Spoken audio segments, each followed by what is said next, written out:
it's a bit of a funny thing. So we drive on the left just because we want to reduce the wear and tear on the roads here. So by swapping sides of the road, we pretty much just reduce how much damage we do on the exit side. So we drive on the right-hand side of the road on this rock section here. But on the glacier, we swap over, just because by swapping over, it means that we do a lot less damage to the ice.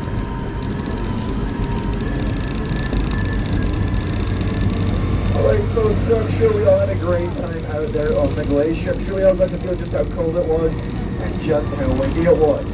Now can you imagine what it would be like to go pitch a tent in camp on the glacier? Doesn't that sound like a fantastic time? Well, camping on the glacier is not quite your style, no need to worry. You don't even have to imagine what that would have been like. Because back in the days before modern outdoor technologies even existed, well that was exactly what people would come out to this part of the Rockies in order to do. Some pretty insane and intense outdoor pursuits. So here's a story for you. Back in the early 1800s, there was a botanist from Scotland. His name was David Douglas. And David Douglas came out to this part of the Rockies on an expedition of Western Canada. Everything he saw, he documented within a journal, and he then went on to publish this journal to the British Scientific Commission. Upon the publishing of this journal, it was met with a lot of skepticism and a lot of criticism. That's because David Douglas claimed that out here within the Canadian Cordillera, the mountains of Western Canada, that there were two mountains taller than Everest. So Norman Colley claimed that two mountains of massive proportion called Mount Hooker and Mount Brown existed somewhere out here. Now of course back in the day cameras weren't the best, photos weren't too good, everything had to be relied on by word of mouth. And that meant that David Douglas had managed to get the entire European mountaineering community absolutely wrapped around his finger. That was when a mountaineering chemist from just outside of Birmingham in England called Norman Colley comes onto the scene. Norman Colley, he wanted to be the first European to summit two mountains taller than Everest. A feat of that caliber would have been absolutely unparalleled in terms of the levels of fame and notoriety it would have brought.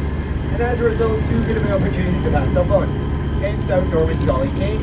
The idea was that once he summited this mountain to 2 o'clock there, Mount Athabasca, he thought he would have had a great vantage point from which to see all the tallest mountains in the region, including potentially Hooker and Brown.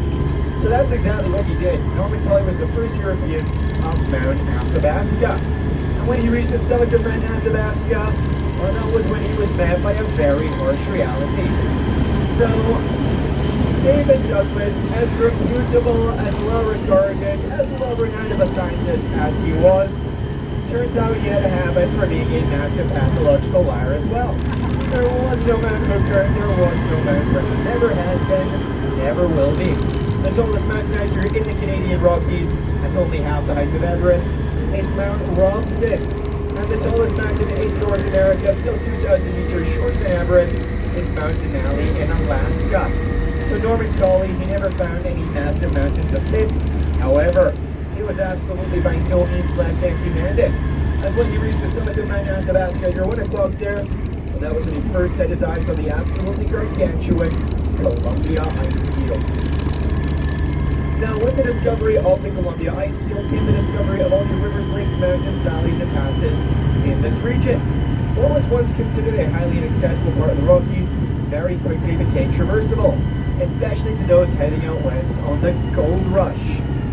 Now, to the west, the newly opened up regions of Washington, Oregon, British Columbia, the Northwest Territories, the Yukon, and Alaska are now available for business. And as a result, a lot more people are passing through this area than ever had been before previously. And that's when our founders, the Brewster brothers, come onto the scene.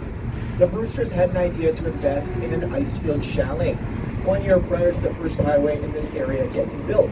By doing that, well, by the time the first highway was constructed, they had already spent the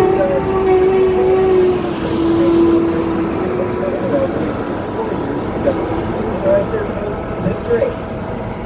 Now, a question we normally get here in the Columbia Icefield is, why do we